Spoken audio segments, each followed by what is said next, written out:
Welcome to your natal chart report. This is the Peace Dealer, and I hope you gain the utmost of quality. I just want to make sure I got your time of birth right. 12:15 a.m.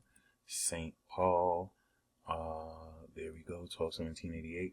Sagittarius. I don't know if I gave you the alien construct with all these alien constructs, because you are 10 degrees from some of them. So if you don't, let me know. I'll give it to you again. But yes, glad to look at your chart once again. I don't know actually if this might be, yeah, cool. So with that being said, no, I already pulled it up before.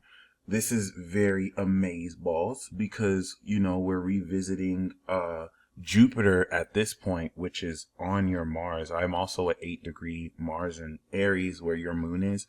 So you carrying the vibration of original ascension, original joy, right? As a Virgo rising critic with your sun in the fourth, there's a very pivotal period and arrangement. And of course, we know that you want to look into the 29-degree Venus in Scorpio, which is currently being aspected by 29 degrees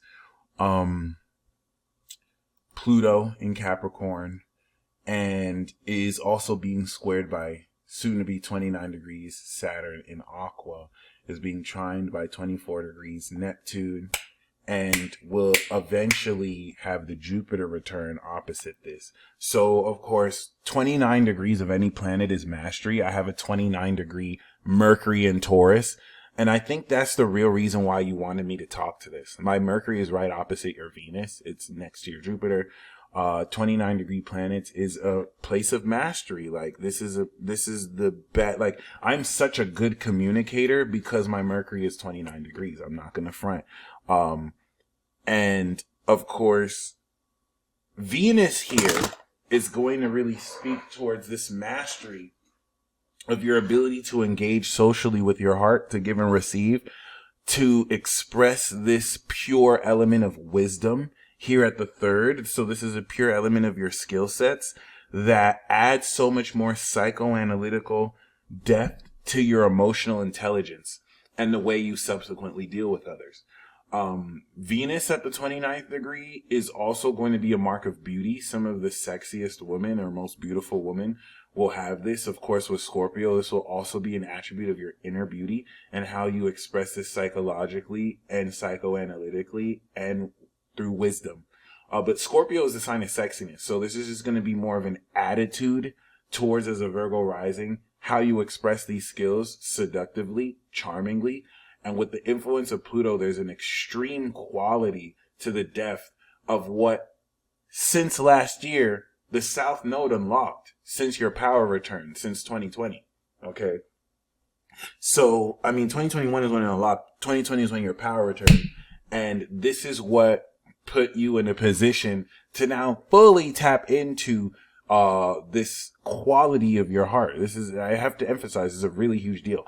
In the third house, yeah, it's going to be an element of your skills, but your spirit is also an S-class spirit because you have Pluto in Scorpio, which rules Scorpio, 12th house to your sun. And with Venus, right? Well, it's technically 11th house to your sun, but with Venus, that's 12th house to your sun, behind your sun.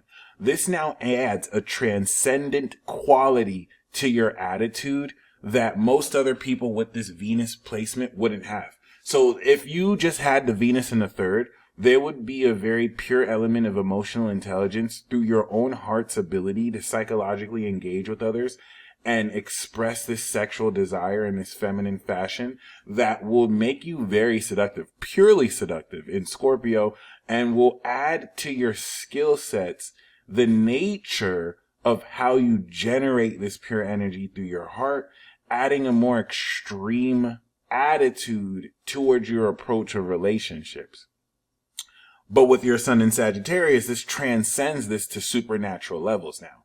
So now taking this element of your skill sets, your ascended awareness is able to apply this unconventionally in a way that now takes the mechanic of this as an element of emotional intelligence and now brings this to a higher divine transcendent level, which releases the need to know certain elements of what's occurring. And so the 12th house aspect will be almost unconscious to you.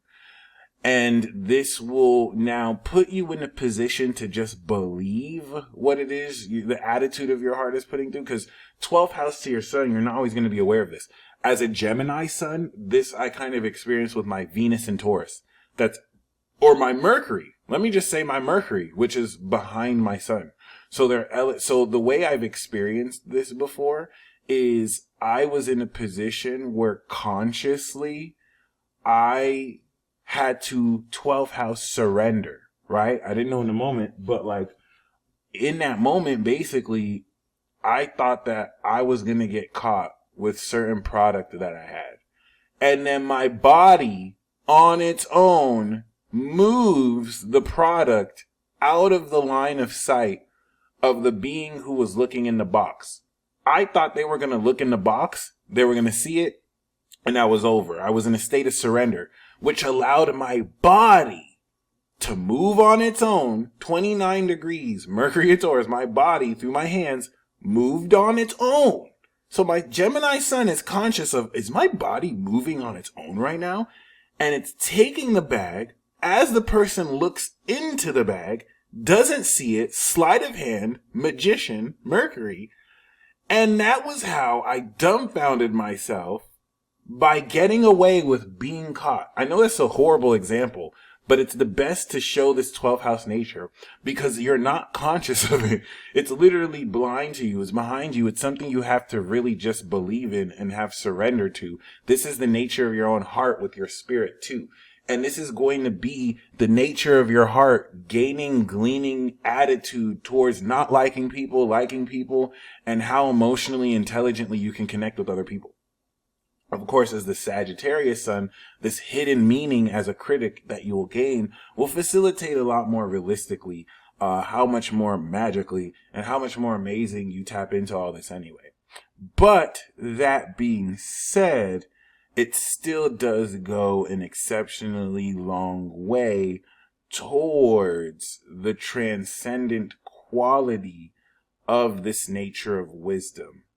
Especially because, once again, when we look at its connection to Pluto here, even though it's not within 10 degrees, the intensity and extremeness of this sauce that adds so much more intensity to how pure and masterful your heart is, adds so much more dripping seduction to the magnetic and alluring, attractive quality of your heart.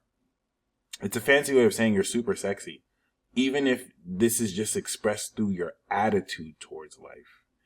And this also adds this depth of confidence and courage through this wisdom to align elements of how you communicate with this heartfelt response, quite literally.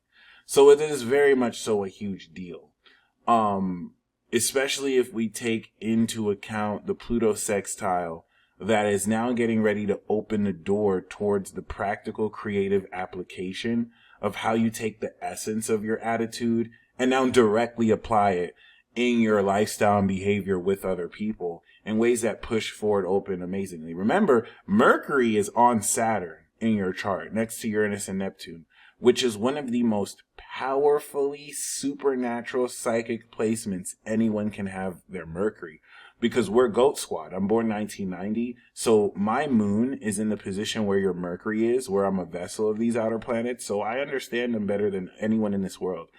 Because where your moon is, you have an understanding of. Just like you understand Mars and Aries better than most people in this world. Because, you know, that's just what you were born understanding. You're a vessel of the god of war, which as a warlord already and a critic is just so badass. You are so badass. So once again, you know, Jupiter is on this point evolving in Aries, how much more dynamically you move forward. But all that square Mercury.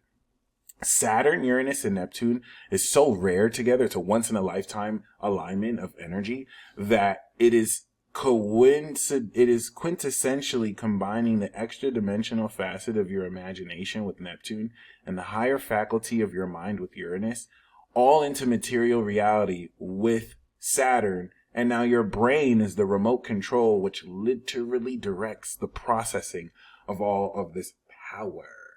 Okay, according to science, this only exists in science fiction. So that's how incredible we are. And as I have this in Gemini, you have this as a Sagittarius, inheriting the power and progressing over this. So yeah, this is very amazing. Now that we're in our 30s, for the first time, we can finally activate and harness these powers, especially with Chiron opposite this, which adds so much vulnerable healing to the feeling of how you actually break through with your dealings with others. A lot of these hidden qualities that family may have frustrated, but also speaks to how freaking powerful and psychic your mind is. Okay. I just had to really emphasize that because the direction and the direct nature of that really will go a long way towards like telekinetic abilities that kind of engender from this. Anyway, I think the most important part about Venus in your chart is Jupiter, because everything we said right now was just how strong Venus is as a heart and its connection with the sun. Now, Jupiter, the audacity of you to just be so on point and just so dripping with swag that you just, of course, had to have Jupiter opposite your heart. Because it wasn't enough for you to have the purest, most extremely psychoanalytical heart that is just so seductive and dripping with swag and sexiness. You're like, nope, I have to have this $5,000 cashmere coat on my heart too, which is clearly just the Jupiter in Taurus that's going to match this pure sexiness of your heart with this grounded richness of quality. Okay, this is supreme. I've never seen opposition like this before. This is legit. So like if the intangible sense of wisdom here is the Scorpio, the very rich tangible quality of value here is the Taurus that takes the wisdom of your heart and completes how physically you can expand through your physical senses the depth of intensity that you can feel with your heart. This is great sensually. This is great sexually. This expands how much more money and value that in the 9th house you're in a position to integrate into your behavior. This philosophical approach towards your lifestyle will practically ground a lot of the insight you glean. So it's not just intangible wisdom. And this actually strengthens so much more practically through your physicality and 5 senses, a lot of what you feel extremely through your heart. I hope you enjoyed this report. Definitely looking forward to your feedback. And you stay blessed as always.